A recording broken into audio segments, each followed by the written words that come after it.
Hey guys, Kid here of Burn One for the Shadowverse Evolved channel.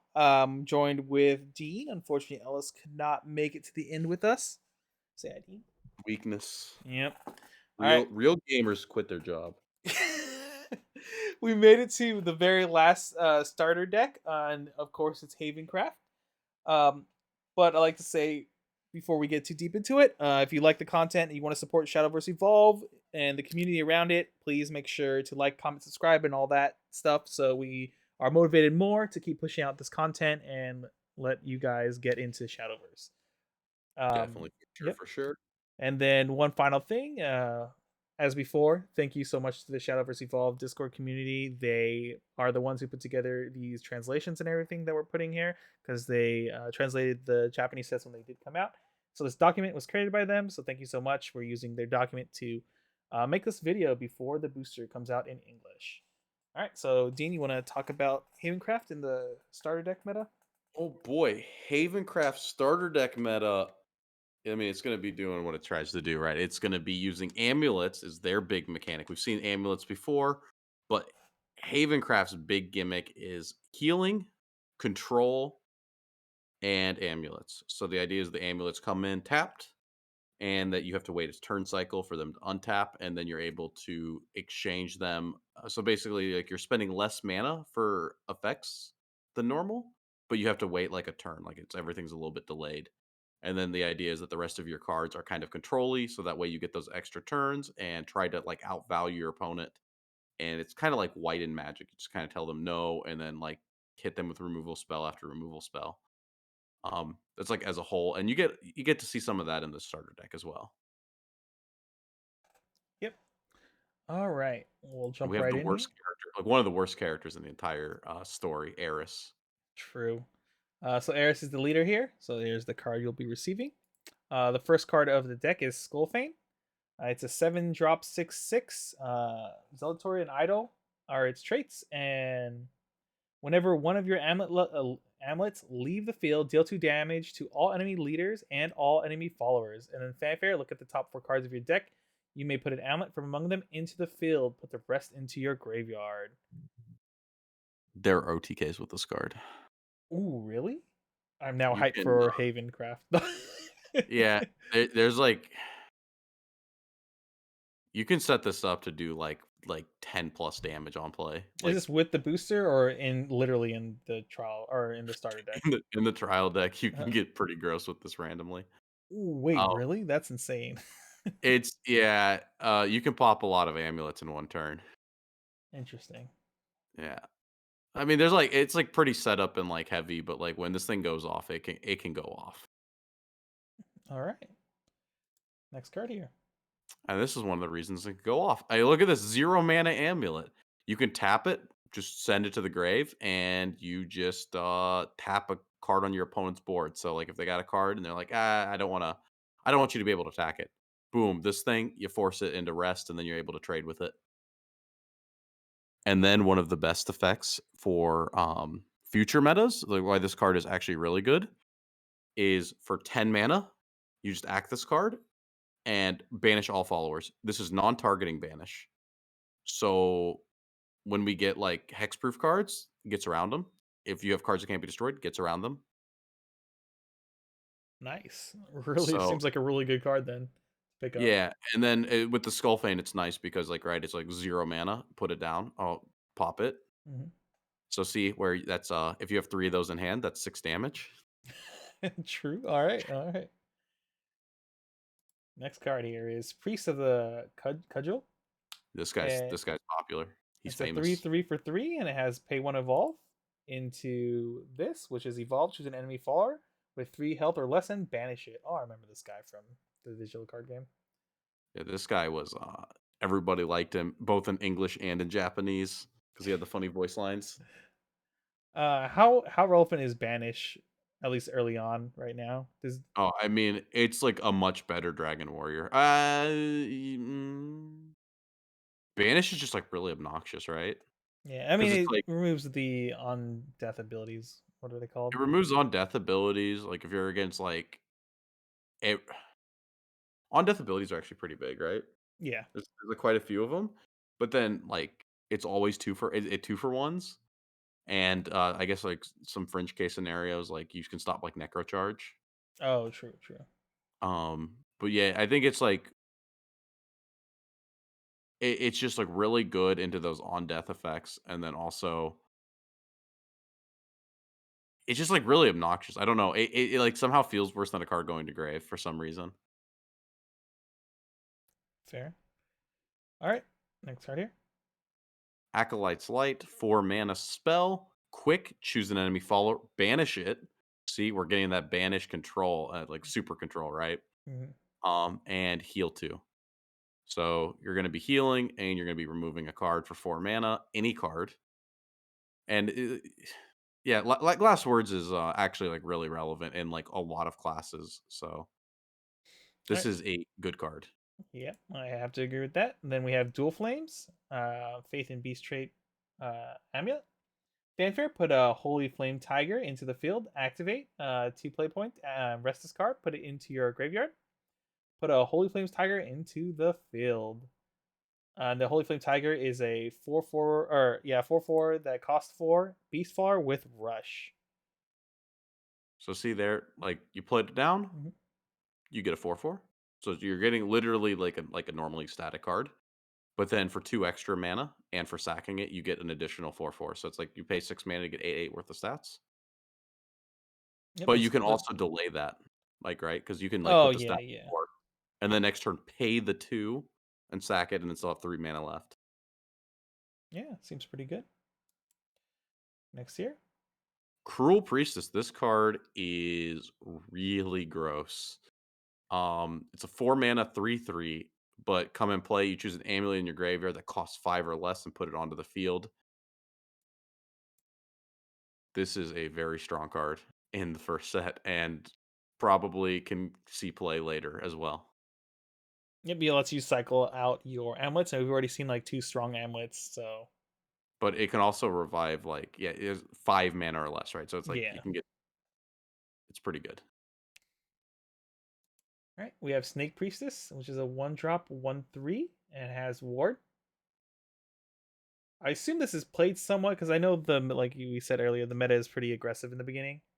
Was this played a lot, Uh, or I think it's like you'd rather be, like, going for amulets and, like, trying to, like, removal spells. Like, the 1/3 is just like, think about this, Goblin's a 2/2.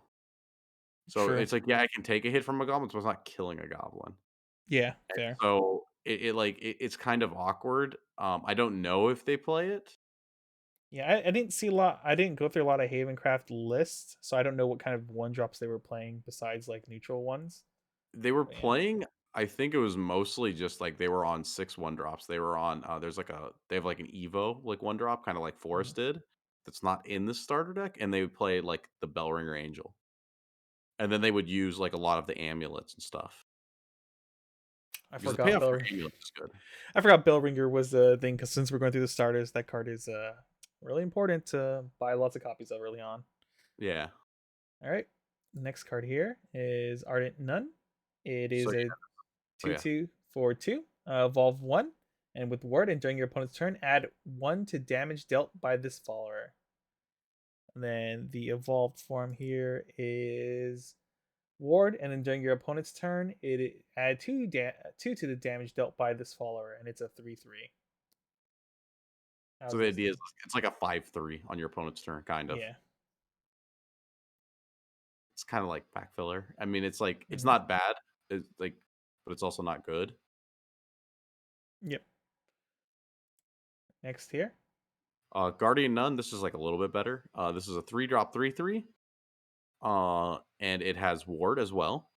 And fanfare, if there's an amulet on your board, it gets +0/+1, making it 3/4. And when you evolve it for 1, it still will keep that +1 defense, and it heals you for 2. So it'd be a 4/5 that heals you for 2. Seems pretty good. Yeah, this card, I remember liking this one. This one was pretty good. Yeah, I think a 5 powered too is like starting the threshold of like, all right, there's a lot of deal 4 to get through things, but when you hit 5, that's when it starts getting a little awkward, right? To find Yeah. removal, that's not, yeah. Next here is Hollowed Dogma. It's a spell for 1 and has quick. Look at the top 5 cards of your deck. You may reveal an amulet from among them and add it to your hand. Put the rest to the bottom of your deck in any order. So just consistency, really good. And then if you have floating mana cross turn at the end of your opponent's turn, you can see if try to find an amulet you might need. Yeah, so it's like nice because like Haven's gonna be some of the builds are gonna be playing a lot of just like control spells in hand. Hmm. Your hand might be like 3+ quick spells to like just stop your opponent from playing, and then they don't run into it. So then you can just convert this into something else. Awesome. All right. Death Sentence. This card's pretty good. 3 mana. On play, it taps itself from anywhere. So that includes that card that summons a card from grave. Hmm. This still comes in tapped. Skullfane still comes in tapped. Um, and you can activate it by just tapping it and then sending it to grave, and then you choose an enemy creature and destroy it. So it's like a 3 mana removal spell, but you have to wait a turn. Yeah, but you get a yeah. It the condition Right. is there's no like if they had a I million health. It doesn't matter, right? So Yeah, it's also like really funny because whenever you play like Amulet Haven, it's like whenever you got like an extra 3 mana, you just kind of like slap this thing down and you look at your opponent, and it's like they're like, oh man, I got to put down my 5 drop like 5/6 or something. You're like, nice. Well, I literally have the card on the board that showing you. answers it. Yeah. Like, Early on in the first booster, is there a lot of amulet removal or like things that interact with amulets outside of Havencraft? uh, no, and there's not like there is a card that destroys amulets in Mhm. the booster, but it's a 4 mana spell. Yeah, And if you're spending 4 mana to protect yourself from a 3 mana spell, I think like the Haven players went in there. fair. All right. Next card here is Pignon Prayer. I hope I said that right. Act 1 play point and act this card and put it into the graveyard. Put a Holy Falcon into the field, and a Holy Falcon is a 3 play point 2/2 Havencraft bird faller with storm. Wait, did out of curiosity, do they have that amulet in the booster where you get the tiger and the hawk, like in the digital card game? I think so. I mean, Okay. I can't remember. Yeah, I just remember early on that card was really annoying when I first started Shadowverse. I remember this one was good because it was like 2 mana. You get the amulet and you get to pop it, Yeah. or you could just put it down for 1 and then like spend 1 mana at any point to get like a 2/2. Yep. And I mean, it has Storm, and Storm's always good, even if it's just a 2/2. Yeah, Solid card all around. All right, and we have this here. yeah. This is Beastly Vow, 2 drop amulet. This one comes into play tapped, but you can activate it for 1 and tap it, so you gotta wait a turn to get the Holy Flame Tiger, which is, of course, that 4/4 with Rush and Ward. Oh, wait, no, it doesn't It have doesn't Ward. It have has ward now. Yeah. spoiler, I may misremember it because of a certain deck. It's really gross. All right, Angelic Swordman, which we talked before. Fat body. Then Healing Angel we went over before, right? And just Yeah, going over all yep, the neutral. heal, then heal again. Then Angelic Snipe, once again, deal 2 damage. And then, whoops. Well, there is the Tiger, and then there is the Falcon for the tokens. This was like our shortest one yet, and that concludes our starter deck review. So hopefully that helps you guys know what you're going to be getting in the decks and like how powerful they are. All the decks have a lot of exclusive cards, and in each video we showed you which cards come exclusive in the beginning of the video on that picture. So you're aware that if you're planning to play some of these crafts for sure, you'll probably want to pick up some of these starter decks. And like we said in the first video, all the exclusives come as playsets of 3, right? Because 3 is the max Yeah, number. Mm-hmm.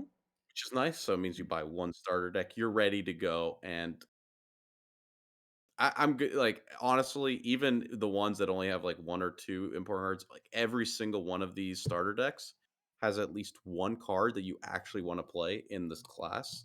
So like, while some might be insane and have like 3 to 4 cards you want to play in your booster, every single one of these is going to feel good when you actually start playing because Yep. every single one, like those exclusives are actually good.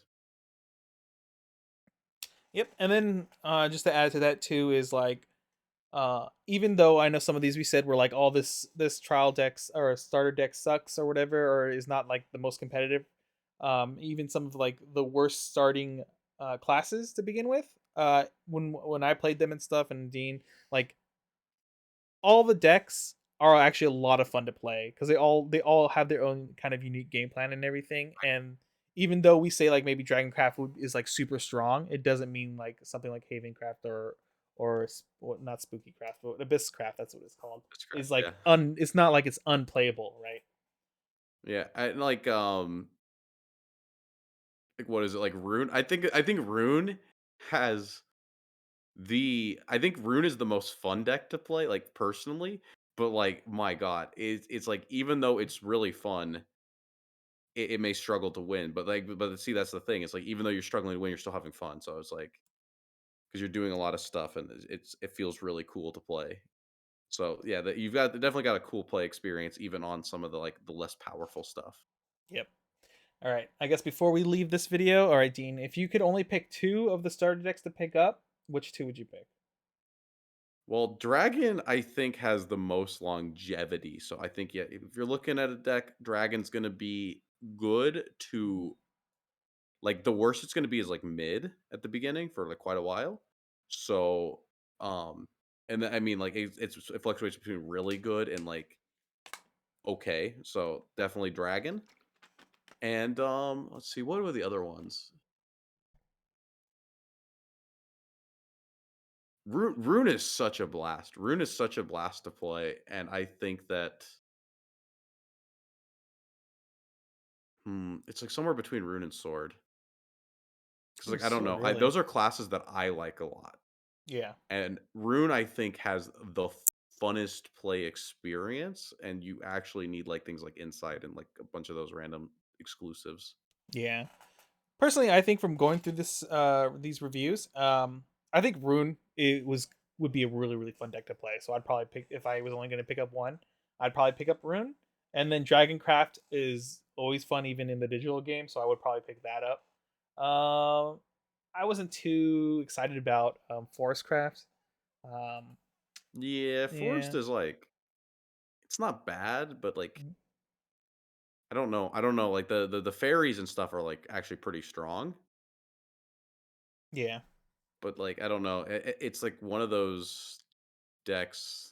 Yeah, I think it's just mostly like a style that I don't enjoy very often. Like maybe I'll play it if I want to, like if it was the best deck in the format or something, I would like maybe force myself to play Forest. I think it's just a craft that I don't enjoy because it doesn't do things that I like to do in card games.